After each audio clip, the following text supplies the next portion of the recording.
एक बात ध्यान रखना, ब्राह्मणों से कदापि वैर मत करो। ब्राह्मण है जो गायत्री उपासक हैं, शिखा बंधन, और ब्राह्मणों से भी निवेदन है अपने ब्राह्मणत्व को मत खो। आप त्रिकाल संध्या नहीं कर सकते, एक काल की संध्या करो, गायत्री मंत्र का जाप करो, शिखा रखो, तिलक लगाओ, मुख से गालियां मत बको। और जो ब्राह्मण इन नियमों पर चलता है तो राजा तो केवल अपने देश में पूजा जाता है, पर विद्वान सर्वत्र पूजा जाता है।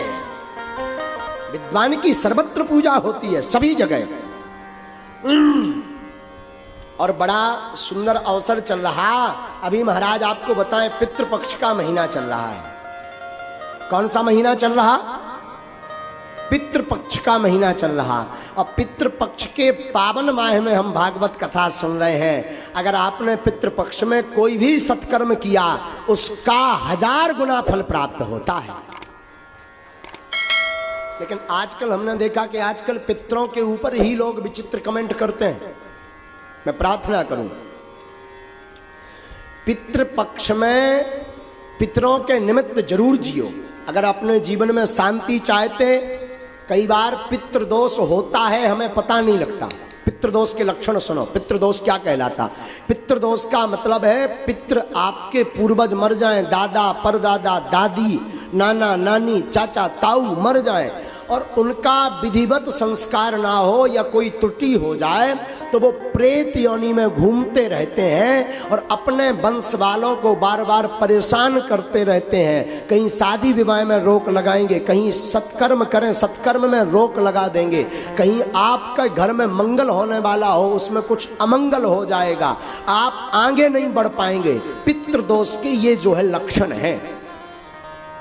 पहला लक्षण है, अगर पितृदोष लगा आपको तो पितृदोष अगर आपको लगा श्रीमान, तो पहला लक्षण है कि पितृदोष में आपको सबसे ज्यादा मंगल काजों में रुकावट आएगी। अब पितृदोष अगर आपको लगा तो आप आगे नहीं बढ़ पाएंगे। पितृदोष अगर आपको लगा तो श्रीमान पितृदोष के कारण आपके घर में निरंतर कलेश रहेगा। कलेश जानते, लड़ाई। अब पितृदोष अगर आपको लगा तो आपके घर में कभी भी धन संपत्ति नहीं रुकेगी। अब महाराज ये कैसे पता लगे कि ये पितृदोष है? तो सुनिए, बार बार स्वप्न में मरे हुए लोग दिखाई दें या बार बार स्वप्न में पूर्वज दिखाई दें, अथवा बार बार भोजन करते समय भोजन में बाल निकले, सिर का बाल निकले, अथवा बार बार कोई भी प्रयत्न करने से सफलता प्राप्त ना हो, तब समझ जाना चाहिए कि आपके ऊपर पितृदोष है। और पितृदोष की निवृत्ति के लिए जो अभी वर्तमान में पितृपक्ष चल रहा है, ऐसे पितृपक्ष में हर वर्ष पितरों के निमित्त कुछ ना कुछ सत्कर्म करो, भगवत कथा करो, दान करो, ब्राह्मण भोज करवाओ, गरीबों को भोजन करवाओ, गौ को ग्रास खिलाओ। ऐसा करने से और पितरों को याद करने से पितृदोष से मुक्ति हो जाती है।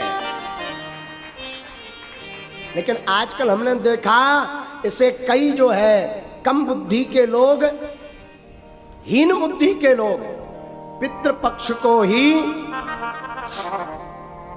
मजाक में ले लेते हैं, कहते ये सब कपोल कल्पना है।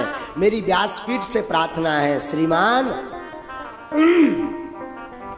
पितृदोष से निवृत्ति चाहिए तो पितृपक्ष में सत्कर्म जरूर करिए, वरना आप एक नहीं 100 मूड के हो जाएं। अगर पितृदोष लगा तो जीवन में आप कभी भी सफल नहीं हो सकते। एक बात। दूसरी बात, शायद धोखे से एक बार सफल हो गए। देखो, प्रतिष्ठा प्राप्त कर लेना कठिन नहीं है आज के सोशल मीडिया के जमाने में। नाम कमा लेना कठिन नहीं है आज के जमाने में, पर प्रतिष्ठा को स्थिर रखना, उच्च स्तर पर बने रहना बड़ा कठिन है। इसलिए पितरों के निमित्त जरूर पूजा करो। अगर पितरों की आपको स्मरण नहीं है कि हमारे पूर्वज कब खत्म हुए थे, किस तिथि को खत्म हुए थे, तो अमावस्या के दिन ब्राह्मण भोज करवाओ, भागवत करवाओ, सुंदरकांड का पाठ करवाओ। आपके पास धन नहीं तो सत्यनारायण की कथा सुनो। आपके पास बिल्कुल गरीबी है तो घर पर बैठकर पूरे परिवार सहित भगवान नाम का संकीर्तन गाओ। और ज्यादा गरीब हो, ब्राह्मण भोज नहीं करवा सकते, तो गौ माता के लिए घास लेकर के पितरों के निमित्त गौ माता को घास खिलाओ। इससे भी पितृदोष से मुक्ति मिलेगी।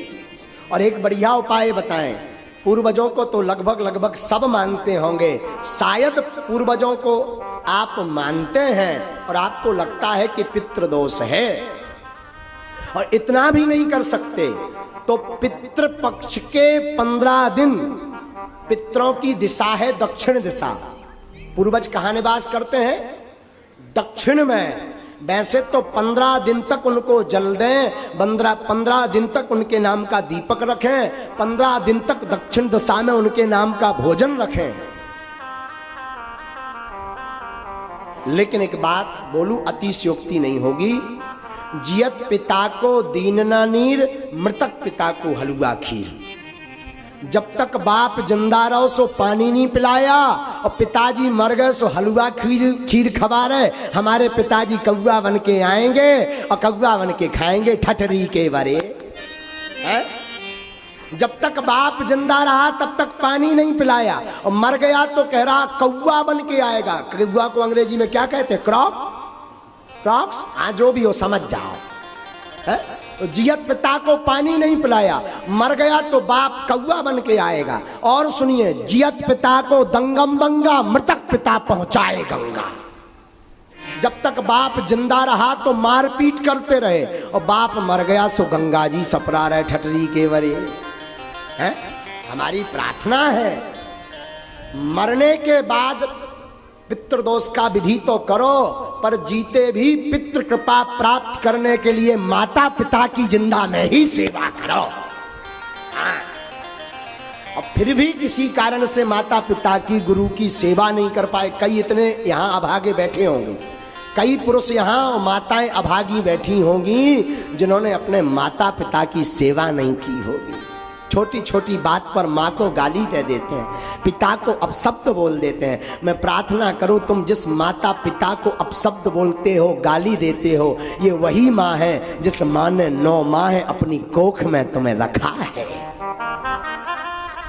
तो मैं प्रार्थना करूं, माता पिता को दुख मत दो। फिर भी पितृपक्ष है और आप इनमें से कोई उपाय नहीं कर सकते, तो दक्षिण दिशा की तरफ 3 दीपक जलाएं। सरल उपाय सुनिए, दक्षिण दिशा की तरफ 3 दीपक जलाएं और अपने पूर्वजों को प्रणाम करके बोलें, हमसे जो भी भूल हुई क्षमा करना, और उनकी याद में 2 आंसू बहा दें। इससे बड़ा श्राद्ध का कोई उपाय नहीं है। सबसे सरल उपाय है, भगवान नाम लेकर के दक्षिण दिशा में उनका स्मरण करके 2 आंसू बहा दें। इससे पितृदोष की मुक्ति 15 दिन में आपको प्राप्त होगी। और पितृपक्ष को जरूर माने।